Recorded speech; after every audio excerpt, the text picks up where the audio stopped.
በ7 ዓመት አካባቢ የሆነ ነገር ደርሶብኝ በሆነ አጋጣሚ ማውራት አልችልም ነበርና ክርስቲያን የሆነች አክስት ስላለች እሷ ጸበል ቦታ ወስዳኝ አውርቻለሁና 8 ቀን ምናምን እንደተጠመቅኩኝ አውርቼ ነበርና ያም አንድ ጥያቄ ነበረብኝ። እኔ ሙስሊም ሆኜ ለምን እንደዛ ሆነ የሚል ማለት ነው። ግን ያው ስለ ቁርአን ምናምን ብዙም አላውቅም ነበር። አሁን ነው ሶሻል ሚዲያ ላይ በተለያዩ ነገሮች ላይ ነው እንትን ያልኩትና ያው ስለ ቁርአን ምናምን አውቄ አይደለም ግን ከሆነ ጊዜ በኋላ ከባድ ነው። የሆነ ጊዜ ፎይ የሆነ ሀዲስ አውጥቶ ነበርና እሱን ማለት በፊት በጣም ነበር የምጠላው። ያው ይቅርታ እንግዲህ ውስጥ የነበረው ስሜት ነው እንደዛ እንዲሆን ያደረገኝና የአባትን እንትን ሄድና ነካስ የሚል እንትን ነበርና ማለት በጣም ተናድጄ ነበረ። ከዛ ግን ሀዲሱን እኔ ከፍቼ ሳይ እንደዛ ቃል በቃል ነው የሚለውና ከዛ በኋላ ነው በደንብ ማወቅ ምናምን የጀመርኩት ማንበብ። ያው ስለ ክርስትናው ሙሉ በሙሉ አውቄ አይደለም ግን ክርስቲያን ባልሆንም አሁን ተመልሼ ሙስሊም አልሆንም። ምክንያቱም አሁን ብሰግድም ብጾምም ምንም ጥቅም የለም። ምክንያቱም ኦልሬዲ የጀሃነም ብሎኛልና እሱም ነው እና የተለያየም እኔ ክርስቲያን አሉ አክስቶቼ ምናምን ክርስቲያን ናቸውና ካፊሮችን ግደሉ የተለያየ ነገር አለ ገፍትሯቸው እና ደግሞ ብዙ ሲሆኑ ኢቭን እንኳን ጫማቸውና ልብሳቸው የተለያየ ነገር ይልበሱ የሚል ነገር አለ በተለያየ ቦታ ላይ ማለት ነው። እና እኔ እነዛ አክስቶች አሉኝ እነሱን በጣም ነው የምወዳቸው ከነሱ ጋር ነው ያደግኩትና እኔ እነሱ እንደዛ ማድረግ አለብኝ ማለት ነው። እና ይሄም ጥያቄ አለብኝ እና ብቻ ያው ብዙ ነገር ብነግራችሁ ማለት ከባድ ነው። ግን ከምንም በላይ ደግሞ ጎዶሎ ምናምን የሚለው ነገር በጣም እንትን ይላልና ጎዶሎ እንዴት ነው ጎዶሎ ሆኖ የቻልኩት የሚለው ነገር ውስጥ በጣም ጥያቄ ነበርብኝና ላይቭ ላይም ገብቼ በተደጋጋሚ አስተምራችሁኛል። አሁንም ግን ያው ያልገባኝ አንዳንድ ነገር ስላለ እሱን ታስተምሩኛላችሁ። ሳሪ በነገራችን ላይ አንዴ እኔ ቮይሱን ስሰማ እንቅልፍ አልተኛውም። የሆነ ጊዜ እያወራም ቮይስ አድርጋለች። አንተ ሰውዬ ማረሳው አንተ ሰውዬ ይሄ ሁሉ ጥያቄ ሰጠኝ ያለች እንቅልፍ አጣሁኝና እኔ በቃ እስልምናውንም ትቼዋለሁ። ኦልሞስት 6 ወር ሆኖኛል። ክርስትናውንም ማወቅ አለብኝ። ስለዚህ ጥያቄዎች አለብኝ ኑና ጥያቄ ይመልሱልኝ አለችኝ እና ደረገጥኩኝ። እዛ ቀን እንደደረገጥኩት ደንግጬ አላውቅም። ጌታ ምስክሬ በሞቴት ነው የሚሄደው ስትል እውነቱን ያስደነግጣል። እና ከቆስጠንጢኖስ ጋር ተደዋወልን፣ ግሩፕ ከፈትን። ከዛ በኋላ የምንችለውን ማድረግ ጀመርን። ሜቢ ቆስጤም ከኔም በደንብ የተሻለ ስለሆነ እሱ በደንብ እንትን እንዲለት አደረግን። ግን ምንድነው አሁን መምህራኖች እንዲረከቡን እንደዚህ አይነት ልጆችን እንፈልጋለን አሉ በውስጡ በርካታ ልጆች። ወደ ሳራ የሰጠችው ምስክርነት ባይዞ ቁርአኑ ላይ ያለውን እውነተኛ አስተምሮቱን የተናገረችው። ወደ ጥያቄሽ እንመለሳለን። ነገር ግን ያነሳቻቸው ነበረ። ለምሳሌ እፎይ ያስጠላኝ ነበር። ከሚያስጠላኝ ነገሮች ውስጥ አንዱ የሚጠቅሳቸው ነበር። የአባትህን ብልት ንከስ ብሎ አዟል ነብዩ ብሎ ሲናገር በጣም እናደድ ነበረ። እንዲህ ብሎ ተናግሯል። ውጭ የስድብ ነው፣ የጋጠ ወጥነት ነው። እውነት ነው። እንደ ክርስትና አስተምሮ ስናስበው የጋጠ ወጥነት ነው እንደዚህ አይነት ብሎ መናገር። እንደዚህ ብሎ ማለት እንደዚህ ብሎ ያውም አንድ ከተከበረ ነው ያልኳችሁ ነብይ ተብሎ ከሚጠራ አካል እንደዚህ ብላችሁ ተሳደቡ ብሎ ተከታዮቹ ማስተማር በጣም የሚያሳፍር ነው። ግን እፎይ አይደለም ያለው፣ ነብዩ ነው ያለው፣ መጽሐፉ ነው ያለው። ኢቭን በምሳሌ አትናገሩ፣ ቀጥታ ስሙን ጠርታችሁ በሉ ነው የሚለው። አልአዳብ አልሙፈረድ 963 ላይ ይገኛል። ያንን ያልነው አንብቡ። ቁርአናችሁም ሲጀምር አንብቡ ሰውን ከረጋ ደም በፈጠረው አይደለም የሚለው። አይ ቲንክ 96ኛው ሱራ ቁጥር 1 ጀምሮ አንብቡ። በዋሪ 3 አንብብ ስለሚል አንብቡ ምንላችሁ ለዛ ነው። ወይ በነገራችሁ ብቻ አትመሩ፣ አንብቡ። የተጻፈው ቀጥታ ስሙን ጠርታችሁ እንደዛ በሉ ስለሚል ያንን ማለታችንን እንደ ወንጀል አትቁጠሩብን፣ እንደ ኃጢአት አትቁጠሩብን። በእርግጥ እኛ ስናነበው እየፈራን እየተሳቀቀን ነው ምናነበው እኮ። ሌላኛው ያነሳችሁ ምንድነው ሴቶች ጋር በተያያዘ ሴቶችን ለምሳሌ አብዛኞቹ የገሃነም ናቸው ይላቸዋል ስትል ውሸት ነው አይላቸውም ብለውን ነገ ቆርጠው ቪዲዮ ሊሰሩ ይችላሉ። ይላቸዋል ስለሚላቸው ነው። ቡሃሪ 304 ላይ አብዛኞቹ የገሃነም እንደሆኑ ስለሚያስቀምጠው ሴቶቹ አይምሮ ጎዶሎ ስለሆኑ የአይምሮ ጉድለት ስላለባቸው የአይምሮ ጎዶሎ ስለሚለን ነው አለች። ነገ ቆርጠው አይልም ቀጣፊ ብለው ይሰራሉ። ቡሃሪ 29 ላይ ይላታል ሴት ልጅ ለምስክርነት እንኳን ማትበቃ ማለትም እንደወንዱ በዚና ላይ ከሆነ ለምሳሌ ከነ ለምስክርነት ማጥበቃ ስትሆን፣ በገንዘብ ጉዳይ ላይ ከሆነ ግን የወንድ ግማሽ ነች። ምክንያቱም የአይምሮ ግማሽ ስለሆነች ይህና መሰል ነገሮች የሰጠቻቸው ምስክርነት በእርግጥም ሐዲሱ ቁርአኑ ላይ ያለ እንጂ ሳታውቀው ቀርታ ሳይሆን ያለ ነው ማለት ነው። ሳሪ ጥያቄሽን አቅርቢላቸው። እሺ እፎይ፣ በመጀመሪያ አካባቢ በጣም ነበር የምጠራት ሰው አሁን አይኔ እንድገልጥ ያልቆምኩበትን ቦታ እንዳስተውል ስላደረከኝ በጣም አመሰግናለሁ። ያው ፈጣሪ ነው ለሰው ልጅ የሚገባውን ነገር የሚሰጠው። እኔ ስላመሰገንኩ ምንም የሚጨምር የሚቀንስም ነገር ስለሌለ ሰው ስለጠላሁም ምንም የሚቀንስ ነገር የለም። ያው በሰዓቱ ግን ስሜቱ ትንሽ ያስጠላል። አንተ ስለ ሃይማኖት ሲነገር ነው፣ ከዛ አንጻር ነው።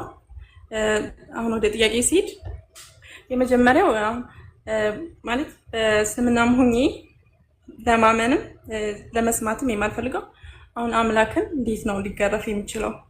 ማለት አንተ አምላክን እንዴት ነው የምትገርፈው? አንዱ እሱ ጥያቄ እንዴት ነው ሊሆን ይቻለው? እንዴት ነው አምላክን ሰው ሊገርፈው የሚችለው? ሊገድለው ሊሞት የሚችለው እንዴት ነው? ሌላኛው ጥያቄ ደግሞ አንድን እንዴት ነው ሶስት አድርጎ አንድን ሶስት ደግሞ አንድ አድርጎ እንዴት ነው የምታምኑት? ያው እኔ በእስልምና ሆኜ ሶስት አምላክ እንደምታመልኩ ነው ሰማይ ነውና አሁንም ካነበብኩት ይህን ነገር እንድታስረዱኝ ነው ፈልገው። አንድን እንዴት ነው ሶስት አድርጋችሁ የምታመልኩት? ሌላው ደግሞ እግዚአብሔር እኔ እናንተን ፈጥሯል፣ ሰው ሰማይና ምድርን ፈጥሯል፣ ሁሉም ፈጥሯል እና አዳምና ሔዋን ባጠፉት ጥፋት ከገነት እንዳያስወጣቸው በምድር ላይ መጥቶ ያን ሁሉ ማስተማር ለምን አስፈለገ? ለምንድነው ዙፋኑ ላይ ሆኖ እኛን ያልማረን? ለምንድነው ይህን ሁሉ ነገር ዋጋ የከፈሉልን? ማለት ይህ ትልቅ ነገር ነው እና እኔ በራሴ ባይምሮዬ ለማሰብ ይከብደኛል። ማለት ለእኔ ሲል አምላክ እንዴት ነው መጥቶ ሊገረፍ ሊመታ የሚችለው? ለምንድነው ዝም ብሎ ያልማረን? ምክንያቱ ምንድን ነው? እና ይህን መልስልኝና ሌላኛዎቹም አሉ የጻፍኳቸው ጥያቄዎች። መምህራኖች ቀጥሉ። እናንተ እያላችሁ እኔ ማውራት ሳይጠበቅብኝም አይ ቲንክ እናንተ ቀጥሉ ብትሉ ድንቅ ነበር። ግድ የለም እህታችን በጣም ድንቅ ጥያቄ ነው ያነሳሽ። ቢቻል ማስታወሻ ይዘሽ ደግሞ በደንብ መልሱን መስማት ተገቢ ነው። ቀዳሚው ጥያቄሽ ምንድነው የነበረ? አምላካችን ነገረ ስጋዌና ምስጢረ ስላሴ ይባላል ሁለቱ አሁን ያነሳሽው ሐሳብ። በነገረ ስጋዌ አካላዊ ቃል ወልደ እግዚአብሔር ኢየሱስ ክርስቶስ ስግው ሆኖ በእመቤታችን ተወልዶ የደረሰበትን ስቃይ፣ በደል፣ ግርፋት፣ ሞትና ትንሣኤ ለምን አደረገው? ባሪያም ተቀምጦ በዚያው በሚኖርበት በዘላለማዊ ህልውናው በዙፋኑ ተቀምጦ የሳተውን አዳም ወደ ቀደመ ክብሩ መመለስ ሲችል ከሰማየ ሰማያት መውረድ፣ ከድንግል መወለድ፣ በአይሁድ አደባባይ መቆም፣ ፍርድ መቀበል፣ በቀራንዮ አደባባይ መሰቀል፣ ወደ መቃብር መውረድ ለምን አስፈለገ የሚል ነው። ይህ ነገረ ስጋዌ ወይም ምስጢረ ስጋዌ ተብሎ ይነገራል። ስጋዌ ማለት ሰው የመሆን ምስጢር፣ የአምላክ ሰው መሆን እርሱ ስጋዌ ይባላል። ይህን ያነሳሽው። ሁለተኛው ጥያቄሽ ምስጢረ ስላሴ ነው። አንድ ጊዜ ሶስት ሌላ ጊዜ ደግሞ አንድ ትላላችሁ፣ እንዴት ይሆናል ነው። ለነገር ትክክል ነች። ሶስት የሆነ ነገር አንድ አይሆንም፣ አንድ የሆነ ነገር ሶስት አይሆንም። እኛ ግን እያልን ያለነው ለአምላክ ነው። ለአምላክ ደግሞ ይህ እንዴት ይሆናል ብለን ምን ሞግተው አይደለም። ራሱን የገለጸበት ምስጢር እኔ እንዲህ ነኝ ብሎ ነው የነገረን። አንዱ እሱ ነው። ሌላኛው ምስጢር ስላሴ የሆነ ቀን አንድ የሆነ ቀን ሶስት የሆነ አምላክ አይደለም። አንድ የምንለው በባህሪ ነው። ዘላለሙን አንድ ነው። የሆነ ቀን ሶስት አይደለም። የሆነ ቀን አራት አይደለም። የሆነ ቀን አንድ አይደለም። ይቅርታ ሶስት አይደለም። ስለዚህ ምንድነው ማለት? አንድ ነው። በህልውና ዘላለም አንድ ነው። በአገዛዝ ዘላለም አንድ ነው። በስም ዘላለም ሶስት ነው። በግብር ዘላለም ሶስት ነው። ሌላም በመሳሰሉት ሶስት ብለን ምንናገርበት አለ። አንድ ብለን ምንናገርበት አለ። አንድነቱ ወደ ሶስትነት አይፈልስም፣ ወይም ደግሞ አንድነቱ በሶስትነት አይሰነጠቅም። ሶስትነቱ ደግሞ በአንድነት አይጠቀለልም። ዘላለም የሚኖር አንድነት፣ ዘላለም የማይጠፋ ሶስትነት ማለት ነው። ይህ ነው ምስጢረ ስላሴ የሚባለው። ምክንያቱም እግዚአብሔር ራሱን የገለጸበት ነው። ለምሳሌ አብ የራሱ የሆነ እንላለን።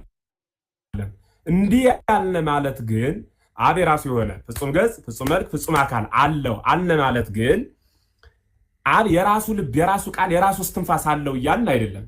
ቃሉ ወልድ ነው፣ እስትንፋሱ መንፈስ ቅዱስ ነው። አብ በራሱ ልብነት፣ በወልድ ቃልነት፣ በመንፈስ ቅዱስ እስትንፋስነት ሕያው ሆኖ የሚኖር ነው። ወልድም በራሱ ቃልነት፣ በአብ ልብነት፣ በመንፈስ ቅዱስ ሕይወት ወይም እስትንፋስነት ሕያው ሆኖ የሚኖር ነው። መንፈስ ቅዱስም እንዲሁ በራሱ ሕያውነት በአብ ልብነት በወልድ ቃልነት ሕያው ሆኖ የሚኖር ነው ማለት። ይህ የረቀቀ ምስጢር ነው።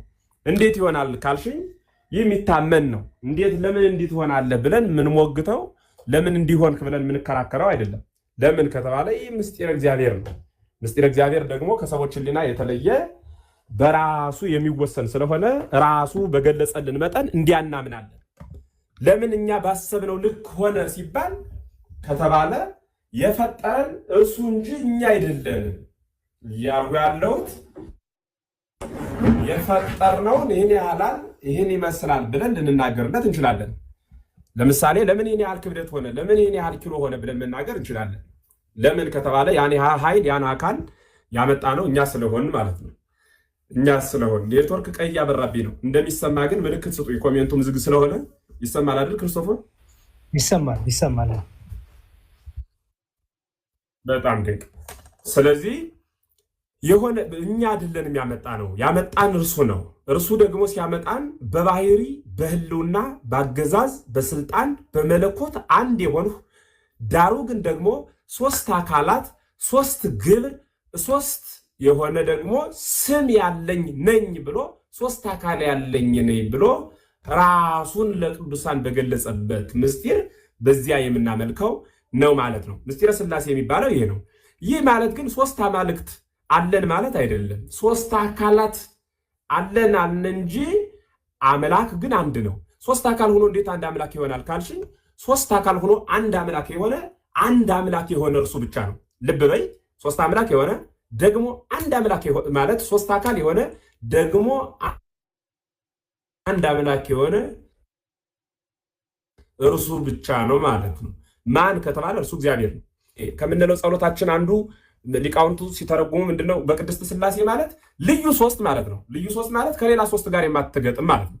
ሌላ ሶስት ነገር ብንቆጥር አንድ ቢነሳ ሁለት ይቀራል፣ የተለያየ ነገር ይሆናል። አንዱ ፊት የመጣ አንዱ በኋላ የተገኘ ሊሆን ይችላል። በእነርሱ ዘንድ ግን አብ አባት ስለሆነ ወልድ ልጅ ስለሆነ ከመንፈስ ቅዱስ ከአብ የማያንስ ትክክል የሆነ ብላ ቤተክርስቲያን ታስተምራለች። ምስጢረ ሥላሴ ነገ ከነገ በኋላ እየተማር ስትሄድ የሚገለጽልሽ ነው ማለት ነው።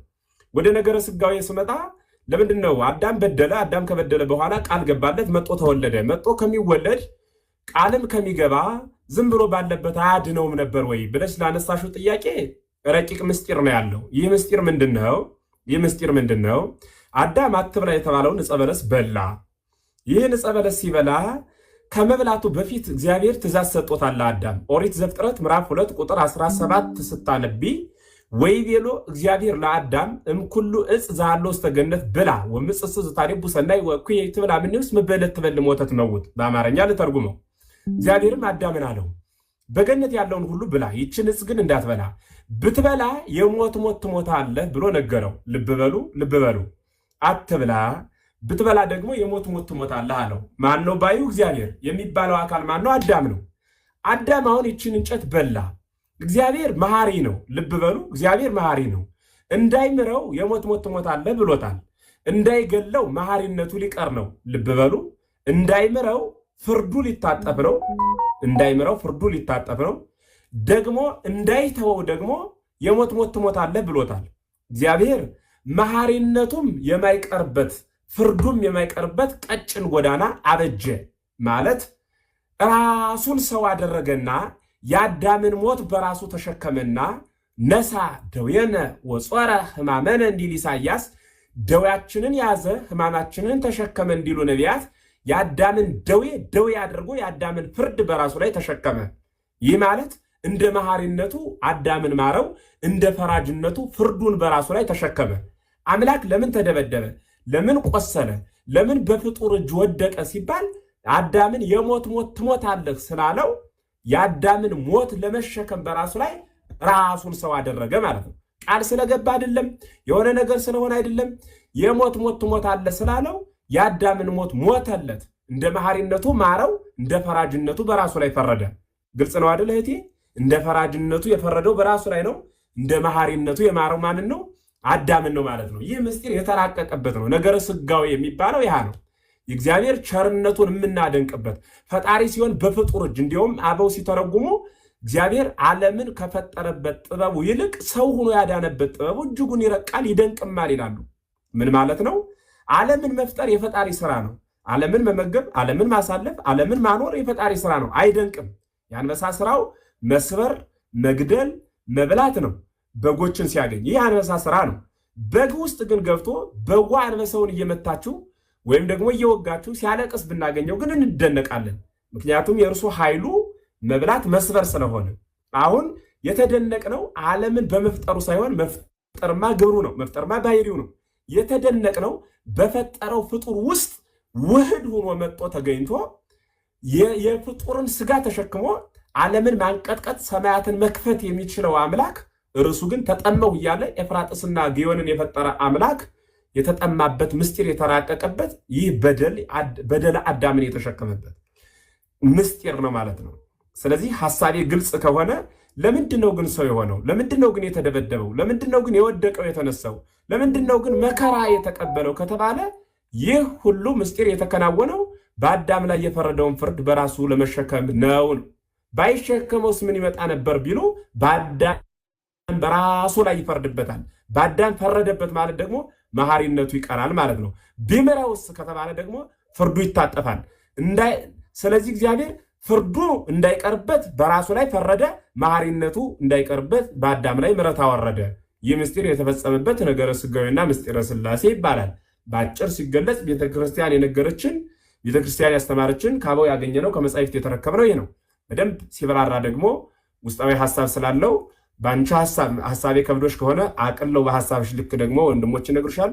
ሰላም ክርስቶስ ሁላችን እንረዳው ዘንድ ይርዳን። እግዚአብሔር ይስጥልኝ። ቃለ ሕይወት ያሰማልን። መምህር የነ ቅዱስ ጳውሎስን የአባቶቻችን የመምህራኑ ጸጋ ያድርልን። ሳራ የገባሽ እና ያልገባሽ ካለ ጠይቂን። የገባሽን ይሄ ገብቶኛል፣ ደግሞ ያልገባሽ ካለ ደግሞ ይሄን ተጨማሪ ማብራሪያ ያፈልጋለሁ። ኦኬ፣ አሁን በክርስቶስ ለምን መጥቶ በምድር ለምን ዋጋ ከፈለ በሚለው በመጀመሪያ አዳም ጥፋት ሲያጠፋ እግዚአብሔር ቃል ስለገባለት እና ቃሉ የአምላክ ቃል ስለማይታጠፍ ያን ቃል ግዴታ ለመፈጸም በምድር መጥቶ ያንን መፈጸም ነበረበት በሚለው ነው የተረዳሁት። ሰው ልክ ካልሆንኩኝ ልክ አለመሆንሽ ሳይሆን አንቺ ጥያቄ የፈጠረብሽ ነገር በዚህ ዙሪያ አሁን እዚህ ጋር የነበረው ለምን ጌታ ከሰማኑ ማዳን ሲችል ለምን ሕማምን መከራ መቀበል አስፈለገው ለሚለው የመለሱልሽ መልስ አንቺ ያ መልስ በቂ ሆኖልሻል ወይስ ተጨማሪ ማብራሪያ ትፈልጊያለሽ? አሁን ባልኩት ሁኔታ የተረዳሁት ልክ ከሆነ ኦኬ፣ እሺ፣ ጥሩ። ተጨማሪ ነገሮችም ካሉ በኋላ እንጨምርልሻለን። ሁለተኛው ጥያቄሽ የነበረው ደግሞ ምንድነው? የአንድነትና ሶስትነት፣ ስለ ሥላሴ ሶስትነት በምንድነው አንድነት በምንድነው የሚለውንም አብራርተውልሻል መምህራችን እና እዛ ላይ ሲያለሽ ማረዳት እንዴት ነው? ጥያቄ የፈጠረብሽ ነገር አለ ወይስ?